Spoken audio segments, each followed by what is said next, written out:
Hey everybody, I'm your host APH. We're going to do something a little bit different today. Kingdoms Reborn. My game right now, I'm loving it, and overnight, they released some Beyond the Border patch teasers. I'm pretty excited here. The next major patch, it's coming. And looking at the posting date, it posted on September 16th. I don't know what ETD is. It looks like it's an Eastern time. Yeah, American. I am EST, Eastern Standard, so it's ETD. It looks like it's American New York time, so it's probably an hour off of mine. Now it says basics. Hi everybody. Now into the actual update.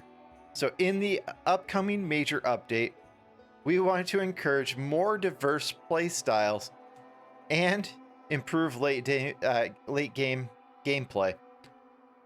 Need a little conjunction there just to help that out flow a little bit easier. There are two major themes with this upgrade. Interacting with the outside world. That's pretty big, because right now there's not a whole lot of encouraging you to, at least in PvE, there's not a lot of encouraging you to interact with your neighbors. So hopefully this is PvE and PvP oriented, introducing a new faction. Now, I'm hoping that this includes buildings more than just kind of the basics. Like, I'm hoping there's a broad span of buildings that are different between them to kind of make it so trade is actually really valuable. So it looks like we have a little picture of an Oasis before I actually get going. Something that would be pretty big in the desert playthrough I'm doing. Beyond the Border will entice you to interact more with the outside world beyond your own domain, whether with the environment, AI players, or your friends. So this is good. It means we're probably going to get some perks to building things like colonies, as well as hopefully we get some upgrading to the actual AI, something that's been a little wonky. Didn't include it in my current playthrough because getting to the end game, they're still at level 1 houses, something that just doesn't jive. Now, reaching beyond your borders could reward you with strategic bonuses that you need to win the game, or cost you if you ignore them. This is amazing. This is it with a large map. This is a huge game, and it's easy to kind of get caught up in your own little borders, because right now there's not a whole lot of effort other than to colonize, to go outside your borders. Now, cooperate. You can build the embassies. What?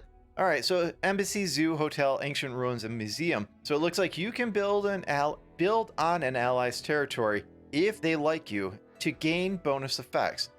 So that's pretty neat. So like if you were playing as one faction and they were playing as another, that would probably really jive in. Again, more probably PvP oriented than PvE, but I could see how that will affect. Zoo, collect animals. All right, then trade with others to gain happiness.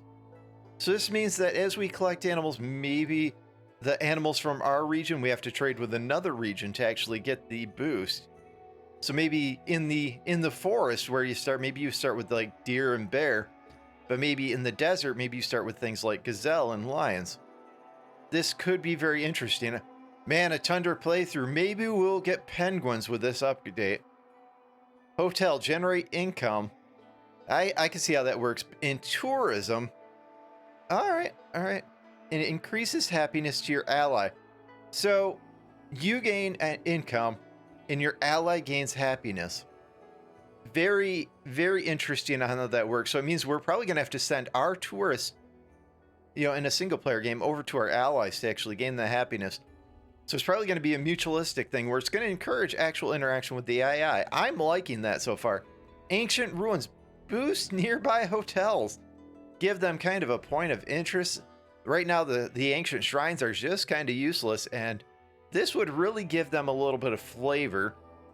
May find artifacts from excavations, so hopefully we're going to get a new building to kind of do excavations. Now, museums, collect and trade artifacts with allies to further boost.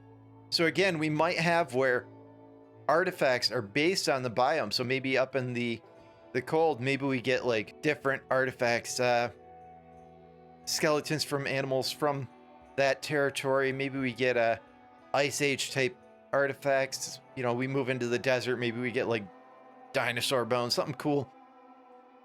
Either way, this is really promising. And then on to the next, where you can compete. Build a spy net, spy center, and fortification. So convert a rival's house into a hidden spy nest.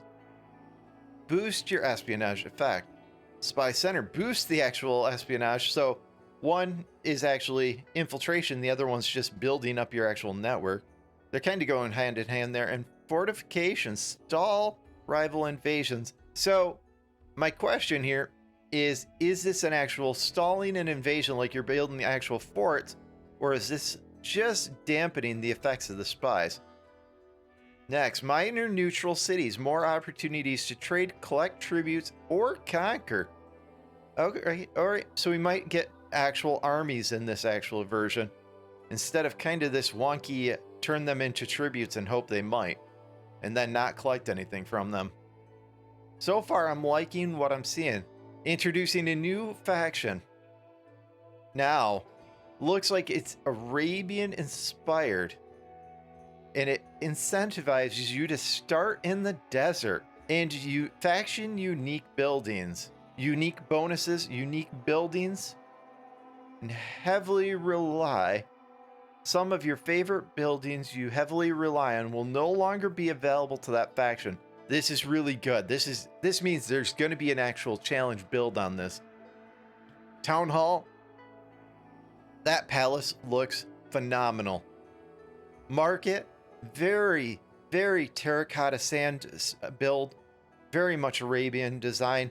Again, the library, very much a desert build. They've had desert houses. Now they're actually expanding the other buildings. Oh, this is amazing. Very, very Arabian design. The Glassworks, I don't see a very, desert type of build. But if we're getting a Glassworks in the desert, maybe this means we're going to get a new way of actually getting glass. Because currently you have to mine sand from the rivers and use the sand to actually turn in. But in the desert, you are in a sea of sand. So maybe we're going to get something new with the glasswork. Now, new resources and improvements. Irrigation. Are they finally fixing irrigation? So improves soil fertility by building pumps and ditches. Thank you. Thank you, thank you, thank you. Right now, they have an irrigation, but the way it works is you have to build kind of a little reservoir by the river, and the rivers already have a fertile area. You can't build ditches currently, so you can't expand it. So the area that it influences is really limited to the area that's already fertile. Building pumps and ditches. Amazing. Completely out of Anno, but I'll take it. A lot of this, I can see inspiration from tourism from Anno. I can see tourism from Civilization.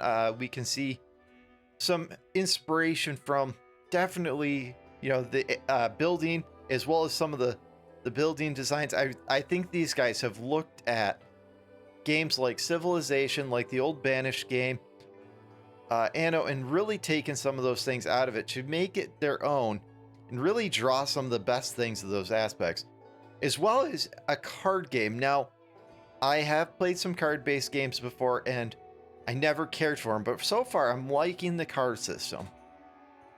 Next, Oasis, a natural feature that fertilizes the surrounding desert area. I haven't been able to build actual farms in my playthrough right now because there's no fertile area, and we might be able to see that in the future. Carpet, new product that can only be produced by the new faction, which means we're gonna have to trade some of the luxuries. Dates, a new desert fruit. Yet amazing. More variety. Come on, pump it in there, guys. More variety. We need more. And what is this? This is an epic troll. We're getting toilet paper with a global pandemic right now. They are putting in a new luxury resource. I can see the irony in this, gold stat for you guys at the moment. Now, quality of life improvement. Centralized trade screen. No more micromanaging of individual trade companies. My game right now is heavily trade based, and I have to actually go to each one of them to do the trade. And I got to tell you, having a more centralized screens, so maybe I can trade from all of them at once. Oh, that would be key. And non-rectangular farms. Building around a river bend, you have these square farms going around a river bend. Now we can actually build the farm to actually meet the river bend. I got to tell you, I'm liking that. And then the typical close, the thank you again for your patience and support. Now, my estimation is the last major content that came in July, they announced it about a month before it came out. So my guess would be somewhere in the middle of October, we're going to see this. And I'm pumped, guys. I am ready for this. So I'd like you to thank you for joining in. And again, if you like this type of content, like seeing these updates, hit that like and subscribe, and we will see you in the next episode.